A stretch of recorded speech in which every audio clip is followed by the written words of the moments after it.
The emergency klaxons of the research station Meridian's Edge screamed through the corridors as Ana Reyes sprinted toward the compromised lab section. Her combat boots echoed against the metal grating, each step a countdown to potential catastrophe. The Zephyrian plasma leak had turned what should have been a routine xenobiology expedition into a nightmare of toxic gases and structural collapse. Ana, the ventilation system is failing in Lab 7. Helen's voice crackled through her comm unit, barely audible over the chaos. I'm trapped in the specimen containment area. Ana's heart hammered against her ribs.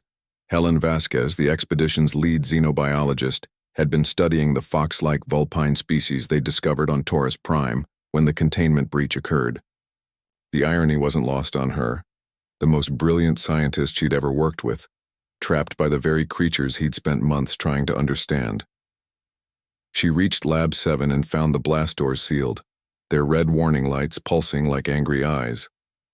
The override panel sparked ominously, its circuits fried by the plasma surge. Ana pulled her plasma cutter from her utility belt, knowing she had perhaps minutes before the entire section would be consumed by the toxic cloud advancing through the station's compromised atmosphere system.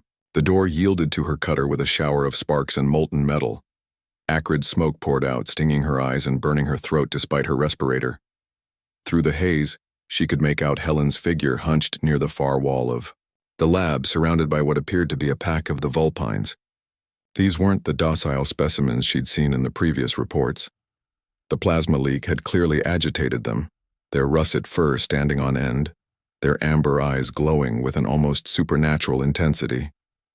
They were roughly the size of Earth foxes, but moved with an intelligence that spoke of higher cognitive functions. Their elongated snouts revealed rows of sharp teeth, and their bushy tails twitched with nervous energy. "Helen," Ana called out, stepping carefully into the lab. "I'm getting you out of here." The Vulpines turned toward her voice, their heads tilting in unison with an eerie synchronization. Helen looked up, his dark eyes wide with a mixture of relief and something else. Was it embarrassment? "Ana, be careful," he whispered urgently. "They're not aggressive, but they're scared and confused. The plasma radiation has affected their behavior patterns." Ana advanced slowly, her hand resting on her sidearm but not drawing it. The last thing they needed was to provoke these creatures into actual hostility. As she drew closer, she could see that Helen was unharmed, but appeared to be pinned in place by the sheer number of Vulpines surrounding him. "Can you move?" she asked quietly. "They keep circling back whenever I try to stand," Helen replied, his voice strained. "I think they're trying to protect me from the plasma radiation. Their behavior suggests they understand the danger better than we initially thought." Ana knelt down slowly, extending her hand toward the nearest Vulpine. Its nose twitched as it caught her scent, and then something unexpected happened. The creature approached her cautiously, and before she could react, it gently nipped at her outstretched fingers. "Ow!" Ana jerked her hand back instinctively. The bite hadn't broken skin, but it was definitely intentional. "What was that about?" The Vulpine's tail wagged slightly, and it made a soft chittering sound that almost resembled laughter. The other creatures seemed to take this as some kind of signal, because they began to disperse, creating a clear path to Helen. "I think," Helen said, a smile playing at the corners of his mouth despite their dire situation, "you just passed some kind of test." Ana helped him to his feet, noting how the Vulpines watched their every movement with keen interest. "A test? These creatures are more sophisticated than we realized," Helen explained as they began moving toward the damaged door. "That bite, it wasn't aggressive, it was evaluative. They were assessing your intentions, your compatibility with their pack dynamics." They reached the doorway, but the lead Vulpine, the one that had bitten Ana, blocked their path. It looked up at her with those impossibly intelligent amber eyes and chittered again, almost conversationally.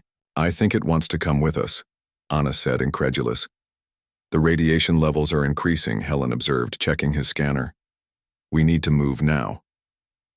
Ana made a decision that would have gotten her court-martialed under normal circumstances. She scooped up the lead Vulpine, which settled into her arms with surprising docility, and motioned for the others to follow. "Come on then," she said to the pack. "Let's get out of here." The evacuation proceeded more smoothly than Anna had dared hope. The Vulpine seemed to understand the urgency of their situation and followed in an orderly formation as they made their way to the emergency shuttle bay.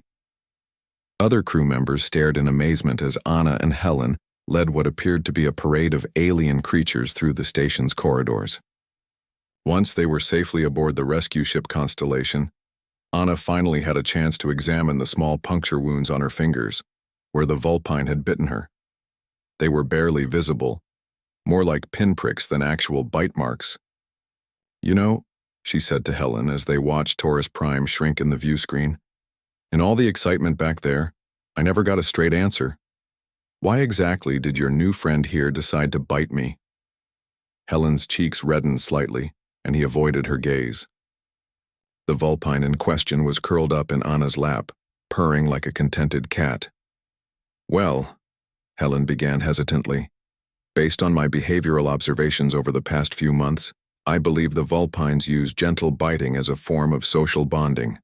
It's how they express attraction or approval toward potential pack members." Anna raised an eyebrow. "Attraction?" "The bite patterns, the tail wagging, the way it settled so comfortably with you," Helen continued, his scientific detachment warring with obvious embarrassment. "I think it found you appealing, attractive even." Anna looked down at the small creature in her lap, which gazed back at her with what she could swear was a satisfied expression. "So you're telling me," she said slowly, "that I got bitten during a rescue mission because an alien fox thought I was sexy?" Helen nodded miserably. "That's actually a fairly accurate assessment, yes." Anna burst out laughing, the sound filling the small cabin and causing several other crew members to look over in surprise. The stress of the past few hours, the relief of their successful escape, and the absolute absurdity of the situation combined into a wave of hysterical mirth. "Well," she managed between giggles, scratching behind the Vulpine's ears, "I have to admit that's a first for me." The Vulpine purred louder, apparently pleased with the attention, while Helen buried his face in his hands. In the background, the stars wheeled slowly past the viewport, carrying them all toward whatever adventures awaited among the infinite possibilities of the cosmos.